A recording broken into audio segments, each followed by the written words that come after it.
Bonsoir, c'est un début de semaine important pour la communauté musulmane puisque ce soir, des représentants régionaux et nationaux du culte ont rendez-vous à la mairie des Ulisses pour parler de la mosquée. Cette mosquée qui tarde à se faire construire pour cause jusqu'à présent de mésentente entre deux associations. 3 hommes ont débuté il y a plus d'une semaine une grève de la faim. Lassés de ne pas voir le dossier avancer, l'un d'eux, âgé de 68 ans, a fait un malaise ce matin. Les secours sont rapidement intervenus, mais il a tenu à rester sur place pour continuer son combat. Les pompiers sont venus pour lui apporter les secours nécessaires. Voilà, je trouve que c'est un épisode triste, ce que nous vivons aujourd'hui, et qu'on demande à Madame le maire de signer le bail tout de suite pour que le démarrage des travaux se fasse le plus tôt possible. La réforme de la garde à vue, elle vient d'entrer en vigueur. Ce week-end, les policiers ont dû accueillir les avocats dans leur commissariat pour assister tous ceux qui en faisaient la demande pendant leurs auditions. Certains reprochent néanmoins la soudaineté de l'application de la loi et s'ils saluent l'avancée dans les droits de la défense, eh bien, les avocats regrettent un vide juridique et même des imprécisions. Christophe Garnier. Potiche, c'est l'impression que Maître Vatrin, avocat à Soisy, a déclaré à l'agence France Presse ce week-end quand il a été interrogé par les journalistes à la sortie de l'audition d'un des gardés à vue, même s'il reconnaît des avancées importantes, comme le fait pour le client de pouvoir être assisté par son défenseur tout au long de l'interrogatoire. C'est certes une avancée, c'est historique, c'est sûr. Maintenant, de la manière dont c'est fait aujourd'hui, c'est loin d'être une révolution. C'est, j'espère, un premier pas vers une ouverture totale de l'enquête préliminaire. On partait de si loin que, de toute façon, ça va être un changement de mentalité. Les mentalités, elles ne se changent pas du jour au lendemain par le biais d'un texte de loi. Le juriste regrette de ne toujours pas avoir recours à l'intégralité du dossier de ses clients. Pour lui, quelques ajustements sont encore nécessaires pour que policiers et avocats s'adaptent à la loi. Pour vous donner un exemple et sans rentrer dans le détail du dossier, au cours des auditions, l'officier de police qui posait des questions au gardé à vue avait plus tendance à me regarder moi que le gardé à vue. Vendredi, certains journalistes parlaient de révolution en évoquant cette intervention des avocats au cœur même de l'enquête. Les juristes attendent, eux, de véritables moyens pour rendre ce progrès vraiment effectif. 2 informations. D'abord, le violeur de cette petite fille de 5 ans à Toulouse. Il avait été condamné, nous l'avons appris en début d'après-midi, en 96 à 15 ans de réclusion et par les assises d'Évry. Et puis, le décès cet après-midi d'une jeune femme de 28 ans dans une collision sur la commune d'Abbéville-la-Rivière. C'est sur la départementale 721. Un choc frontal très violent entre 2 voitures. 3 autres personnes ont été blessées. Un nouveau livre signé Manuel Valls. Il s'intitule Sécurité, la gauche peut tout changer, ouvrage du candidat à la présidentielle qui en même temps explique que le sarkozysme ne doit pas être le seul bouclier légitime contre l'insécurité et qu'une partie de la gauche, dit-il à ce sujet, est responsable d'un angélisme grégaire. Voilà donc une plongée au cœur de la violence qui, relate le député maire d'Évry, tue l'espoir des Français, souvent les plus modestes.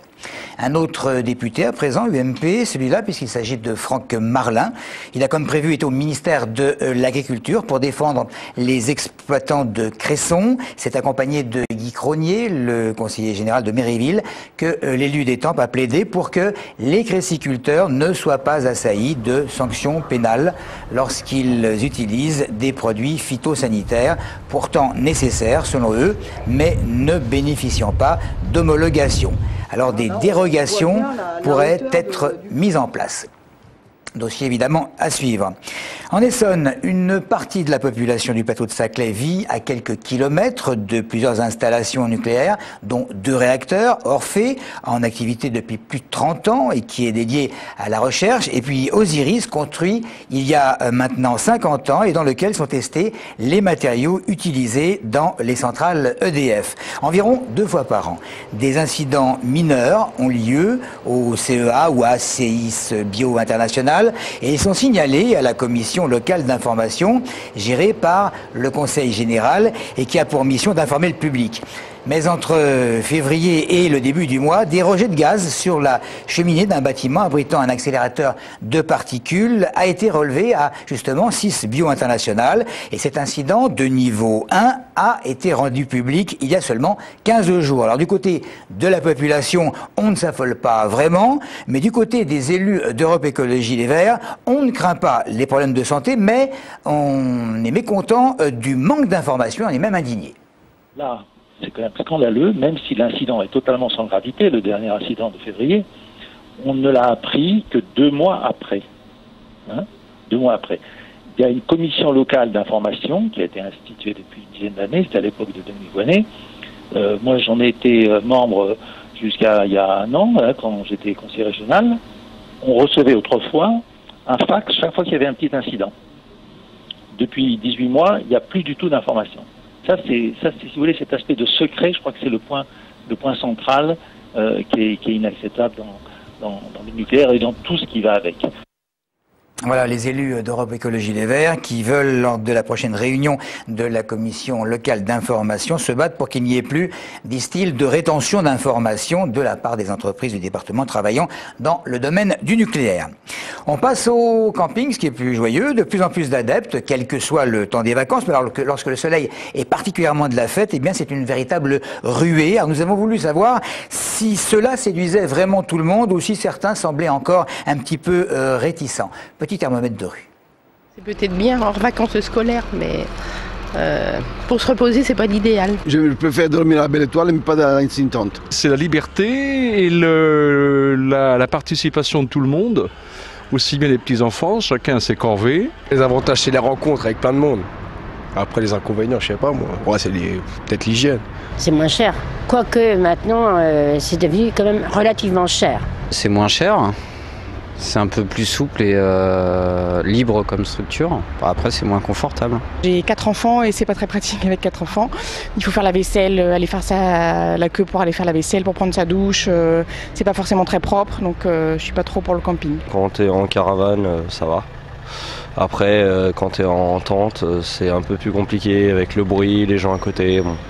C'est plus convivial mais plus compliqué. Il n'y a pas d'électricité, il y a du bruit partout, on entend tout ce qu'on fait dehors. Des fois on était un peu trop près les uns des autres. Il y a des bêtes qui rentrent, il y a que des conneries comme ça quoi. On va terminer par un sport qui se pratique pas par tout le monde, mais qui se pratique notamment dans les pays relativement froids en priorité. Mais depuis plusieurs années, ce sport a conquis également la France. On peut même dire qu'il a ses titres de noblesse, de plus en plus de pratiquants pour le hurling. Vous avez deviné, ça n'a l'air de rien. Ça semble évidemment un petit peu ridicule, mais c'est extrêmement physique. C'est très pointu et des journalistes qu'on a vus en rapide là, des journalistes de Téléson l'ont testé justement et vont même s'inscrire, c'est facile. C'est à Viry-Châtillon, c'est pas loin. À vos balais et merci de nous rester fidèles.